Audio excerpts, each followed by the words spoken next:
নমস্কাৰ সকলোকে স্বাগতম জনাইছো। কথাখিনি যদিও দেখাত সাধাৰণ, কথাখিনি যথেষ্ট গুৰুত্বপূৰ্ণ, যথেষ্ট গম্ভীৰ। যে অসমত আজিকালি সকলো কাম কৰিব পাৰি, কিন্তু মাত্ৰ বিহু পাতিব নোৱাৰি। কথাটো অলপ শুনিবলৈ আচহুৱা হ'লেও কথাটো সত্য যে অসমত অসমীয়া এতিয়া বিহু পাতিব নোৱাৰে। কোনো দল সংগঠন বা কোনো ব্যক্তি বিশেষ নহয়, ৰাইজে বিহু পাতিব নোৱাৰে। যে অসমত বাকী সকলো কৰিব পাৰি। এগৰাকী আপোনালোকৰ মনত আছে যে যোৰহাটত এগৰাকী নাঙঠ ধৰ্মীয় গুৰুৱে এটা শোভাযাত্ৰা উলিয়াইছে। শোভাযাত্ৰাটোক লৈ বিতৰ্ক হৈছিল, কিন্তু সেই শোভাযাত্ৰাটো বাস্তৱত হৈছিল, অৰ্থাৎ সেই শোভাযাত্ৰাটো অনুষ্ঠিত হৈছিল। তেনেদৰে নিশাৰ ভাগত কোনো অনুমতি নোহোৱাকৈ বা বেআইনীভাৱে কাজিৰঙাত সদগুৰু প্ৰৱেশ কৰাটোক লৈও কোনো আপত্তি সৃষ্টি নহ'ল। যে নিশাৰ ভাগত কাজিৰঙাত সদগুৰুৱে মুখ্যমন্ত্ৰী আৰু অন্যান্যসকলক লৈ প্ৰৱেশ কৰাক লৈ কোনো অসুবিধাৰ সৃষ্টি নহয়। কিন্তু অসুবিধাৰ সৃষ্টি হৈছে বিহুক লৈ, যে বিহু কিয় পাতিব। আটাইতকৈ আশ্চৰ্যজনক, আটাইতকৈ লাজ লগা এটা কথা। কিন্তু ইতিমধ্যে এই ঘটনাটো দল সংগঠনসমূহে আলোচনা কৰিছে আৰু সেই স্থান টুকুৰাত বিহু পাতিবই তেওঁলোকে এটা সিদ্ধান্ত লৈছে। কিন্তু কথাটো হ'ল এই গোটেই বিষয়বস্তুটো গম্ভীৰ, যে কিছু অজুহাত দেখুৱাই বিহুৰ অনুষ্ঠানটো বন্ধ কৰি দিয়া হ'ল। এতিয়া আমাৰ কথাটো হ'ল বিহু পাতিবলৈ কিয় অনুমতি ল'ব লাগে, কাৰ পৰা অনুমতি ল'ব লাগে আৰু কি প্ৰয়োজন। তিনিটা কথা, যে কিয় অনুমতি ল'ব লাগে, কি প্ৰয়োজন আছে আৰু কাৰ পৰা ল'ব লাগে। যে আমি এইটো বুজি পোৱা নাই, বিহু আমি স্বতঃস্ফূৰ্তভাৱে পালন কৰোঁ, বিহু আমাৰ জাতীয় উৎসৱ। এতিয়া সেই বিহুখন পাতিবলৈ কিয় অনুমতি ল'ব লাগে, বা সেই বিহুখন কিয় অবৈধ হ'ব, বা অবৈধ কেনেকৈ হ'ব। যে ৰাইজে পতা বিহু এখন অবৈধ কেনেকৈ হ'ব পাৰে। তাত কেইবাটাও যুক্তি দিয়া হৈছে। প্ৰথমটো যুক্তি হ'ল কাশ্মীৰৰ পেহেলগামত হোৱা সন্ত্ৰাসবাদী আক্ৰমণ। সেই আক্ৰমণৰ ঘটনাটোক লৈ আমিও মৰ্মাহত, ঘটনাটো খুব দুখজনক। কিন্তু কথাটো হ'ল কাশ্মীৰৰ পেহেলগামত হোৱা সন্ত্ৰাসবাদী আক্ৰমণৰ বাবে যে কামপুৰতহে ৰাইজে কিয় বিহু পাতিব নালাগে, যে জম্মু কাশ্মীৰত হোৱা আক্ৰমণৰ বাবে কেৱল কামপুৰৰ ৰাইজে বিহু পাতিব কিয় নোৱাৰে। কাৰণ এইখন অসমত পেহেলগামত সন্ত্ৰাসবাদী আক্ৰমণ হোৱাৰ পাছত পঞ্চায়ত নিৰ্বাচনৰ প্ৰচাৰ ঠিকেই চলি আছে, ধুমধাম চলি আছে। বাকী বিহু অনুষ্ঠানবিলাকো হৈছে, বিভিন্ন অনুষ্ঠান অনুষ্ঠিত হৈ আছে। কেৱল কামপুৰৰ ৰাইজেহে বিহু পাতিব নোৱাৰে বা বিহু পতা উচিত নহয়, সেই কথাটো কিয় আহিল।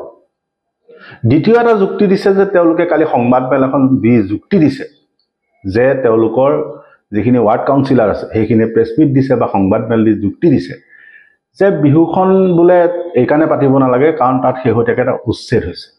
এতিয়া উচ্ছেদৰ বাবে তেওঁলোকে দুখ পাইছে, দুখ পোৱাৰ পাছত তেওঁলোকে বিহুখন বন্ধ হোৱাটো বিচাৰিছে।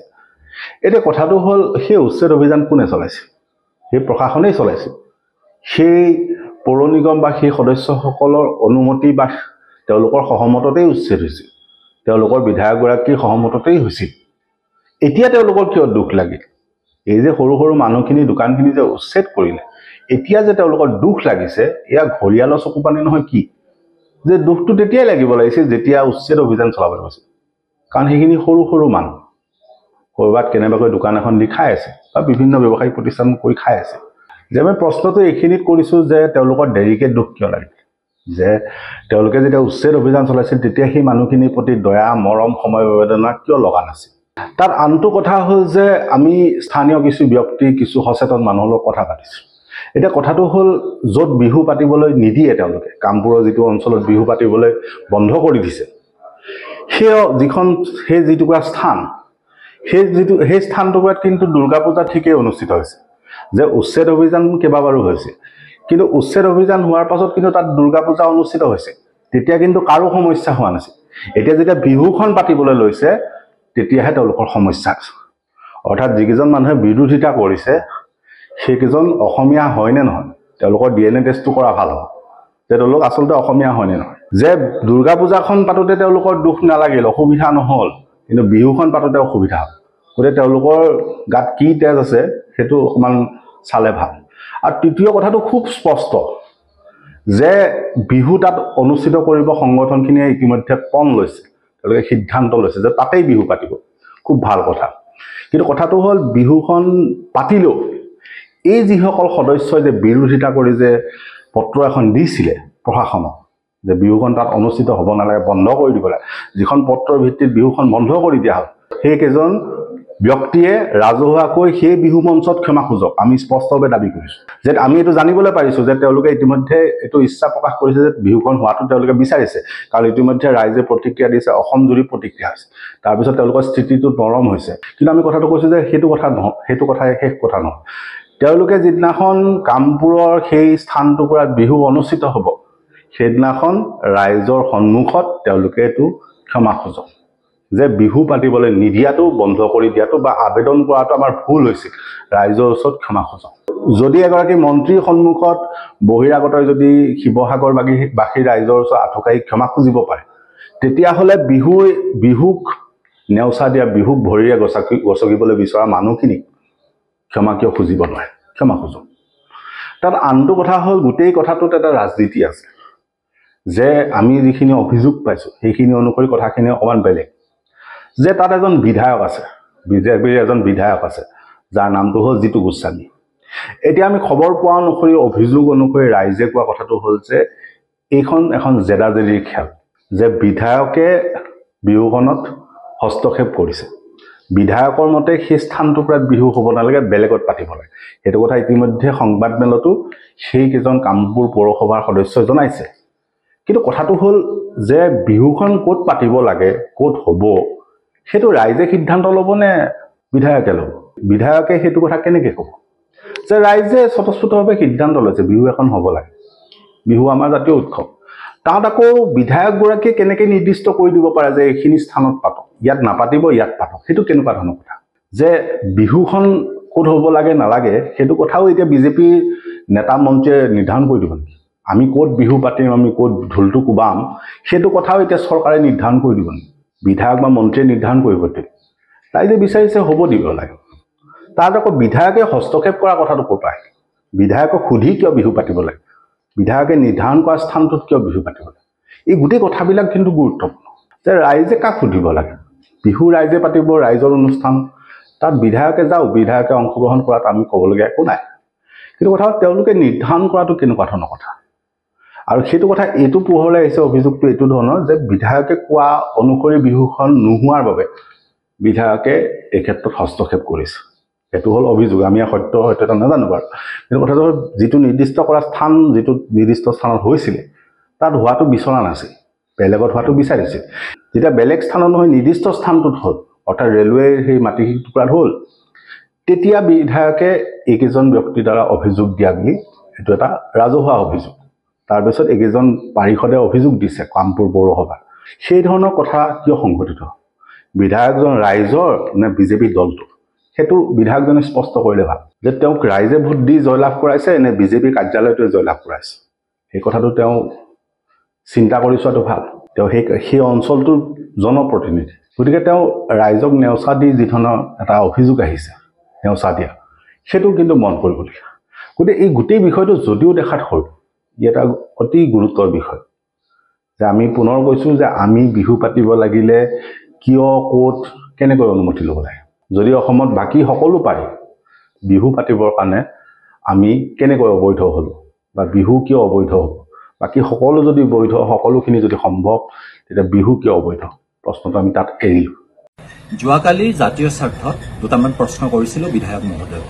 বিধায়ক মহোদয়ক এই প্ৰশ্নকেইটা এইকাৰণেই কৰিবলৈ বাধ্য হৈছিলোঁ, কাৰণ আমাক বিহু সমিতিৰ যিগৰাকী কাৰ্যকৰী সভাপতি ৰাজু বৰা, তেওঁ আমাক জনাইছিলে যে জিতু গোস্বামীয়ে ৰাজনৈতিক কাৰণত বিহুখন কামপুৰত অনুষ্ঠিত কৰিবলৈ দিয়া নাছিলে। আৰু তেওঁলোকৰ যিখন কমিটি আছিলে মেজাংগুৰিৰ, সেই কমিটিৰ সদস্যসকলৰ বহুকেইগৰাকী এই কথা স্পষ্টভাৱে কৈছিলে যে জিতু গোস্বামীয়ে স্পষ্টভাৱে কৈছে এইখন কংগ্ৰেছী বিহু, গতিকে এই বিহুখন অনুষ্ঠিত কৰিবলৈ দিয়া নহ'ব, তেওঁলোকে বিজেপিৰ বিহু পাতিব লাগে। এতিয়া কথাটো হৈছে বিহু অসমৰ জাতীয় উৎসৱ, বিহু কংগ্ৰেছৰ বা বিহু বিজেপিৰ নহয়। আজি যিসকলে বিহুক লৈ পেলাই তেওঁলোকে নিজকে বিদগ্ধ পণ্ডিত বুলি পেলাই বহু কথা ক'ব বিচাৰিছে, তেওঁলোকক মই এইটো কথাই ক'ব বিচাৰিছোঁ, যদি বিহুৰ প্ৰতি তেওঁলোকৰ ইমানেই দায়িত্ব আৰু দায়বদ্ধতা আছিলে, তেতিয়াহ'লে তেওঁলোকে বিহুখন অনুষ্ঠিত হ'বলৈ দিব লাগিছিলে। যিখিনি ঠাইত বিহুখন অনুষ্ঠিত কৰাৰ কথা আছিলে, সেইখিনিক লৈ পেলাই যদি কিবা বিতৰ্ক আছিলে, তেতিয়া তেওঁলোকে বিধায়ক মহোদয়ক অনুৰোধ জনাব লাগিছিলে যে যিহেতু এইটো এটা জাতীয় উৎসৱ, গতিকে তেওঁলোকে এটা দিনৰ কাৰণে বিহু পাতিছে, গতিকে পাতিবৰ ক্ষেত্ৰত আপুনি বিধি কোঠালি নিদিব। কিন্তু সেইসকলে বিধায়কৰ কথা মতে যিটো আমি শুনিছিলোঁ, তেওঁলোকে কি কৰিলে তেওঁলোকে বিহুখন যিকোনো মূল্যৰ বিনিময়ত তাত অনুষ্ঠিত হ'বলৈ নিদিবৰ বাবে সংকল্প ল'লে আৰু কামপুৰৰ জনসাধাৰণক সমগ্ৰ অসমবাসীৰ ওচৰত অপমানিত কৰি পেলাই বিহুখন পাতিব বন্ধ কৰিবৰ কাৰণে তেওঁলোকে CRPF আৰু পুলিচৰ সহায় ল'লে যদি আজি যিসকলে সংবাদমেল কৰি পেলাই কৈছে যে বিহুক তেওঁলোকে সন্মান কৰে জাতীয় উৎসৱক তেওঁলোকে সন্মান কৰে তেওঁলোকৰ জাতি প্ৰেম আছে তেতিয়াহ'লে সেই জাতি প্ৰেমৰ প্ৰদৰ্শন তেওঁলোকে সেইখিনি সময়ত দেখুৱাব লাগিছিলে অংকুমণি ৰয়চৌধুৰীয়ে মোৰ বিষয়ে কিবা কিছুমান কথা কৈছে অংকুমণিৰ কথা মই এইকাৰণে উত্তৰ দিব নিবিচাৰো কাৰণ মই প্ৰশ্ন সুধিছিলো বিধায়ক মহোদয় স্পষ্ট কৰা উচিত যে তেওঁ সেই ঠাইত বিহুখন অনুষ্ঠিত হ'বলৈ দিব নে নিদিয়ে অসমীয়াৰ আদেশ তেওঁৰ আছে নে নাই অসমীয়াৰ যি জাতীয় উৎসৱ সেই জাতীয় উৎসৱক অনুষ্ঠিত কৰিবৰ কাৰণে যিখিনি প্ৰয়োজনীয় অনুমতি সেই অনুমতি বিধায়ক মহোদয়ৰ যদি সঁচাকৈ জাতীয় দায়বদ্ধতা আছে বিধায়ক মহোদয়ে যদি সঁচাকৈ বিহুক সন্মান কৰে জাতীয় উৎসৱক সন্মান কৰে তেতিয়াহ'লে সেই ঠাইতে অনুষ্ঠিত কৰিবলৈ আগভাগ ল'ব লাগে তেওঁ কামপুৰ নিউ ৰেলৱে কলনীত